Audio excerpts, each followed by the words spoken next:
Vous allez comprendre, c'est très simple. Moi, j'ai arrivé à comprendre. Je suis arrivé à comprendre. Je suis arrivé à. J'ai compris. Donc, vous voyez, je parle à peine le français et j'ai quand même réussi à comprendre. C'est-à-dire qu'en vous octroyant un crédit immobilier, vos banques se sont mises hors la loi en vous appliquant un TEG illégal. TEG, c'est taux effectif global. Je sais que vous n'y connaissez rien, vous ne comprenez rien à ce que je vous dis, pour beaucoup, parce que moi, j'ai mis un certain temps avant de comprendre. C'est-à-dire qu'en réalité, la plupart d'entre vous, vous n'êtes pas au courant, mais votre banque s'est rendue coupable d'un délit. Et doit vous reverser, en moyenne, c'est 50 000 euros par dossier, soit 2 ans de salaire. Merde. Pourquoi? C'est énorme. Alors, pourquoi, me direz-vous, se sont-elles mis les banques hors la loi? Des mauvais esprits diront les banquiers ont profité de votre naïveté et de votre incompétence. C'est vrai que vous êtes incompétent. C'est vrai, quand tu regardes, on signe ces contrats-là, on regarde, on a eu notre crédit. Mais non, fallait pas signer comme ça. Fallait se concentrer un peu, les mecs.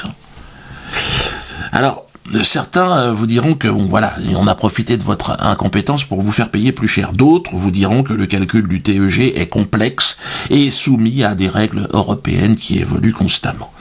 Qui fait que, ça entraîne des erreurs.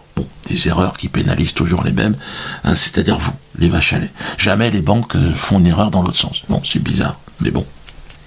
Jusqu'à présent, cet accident industriel est resté relativement confidentiel. Quelques médias, oui, en ont parlé, mais très vite, ils se sont tus. Je dis, merde, pourquoi? Les erreurs à ne pas commettre au moment de souscrire un crédit immobilier.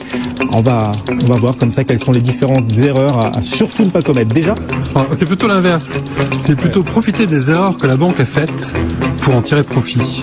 Ah, carrément. Vous êtes vicieux, là, quand même. Un peu, ouais. On ne parle que de ça. 1 fois sur 2, le taux de votre prêt immobilier est faux. Concrètement, on dit quoi? Banquier, vous vous êtes trompé, et ça risque de vous coûter cher cette erreur, et de rapporter un peu à l'usager. Pourquoi? La sanction est lourde. Peut-être une erreur de la banque en votre faveur, ça semble incroyable, pourtant les experts affirment que plus de la moitié des prêts immobiliers qui sont accordés aujourd'hui sont erronés.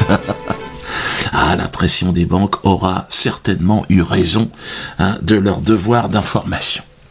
C'est vrai que beaucoup de médias appartiennent à des banquiers, donc forcément...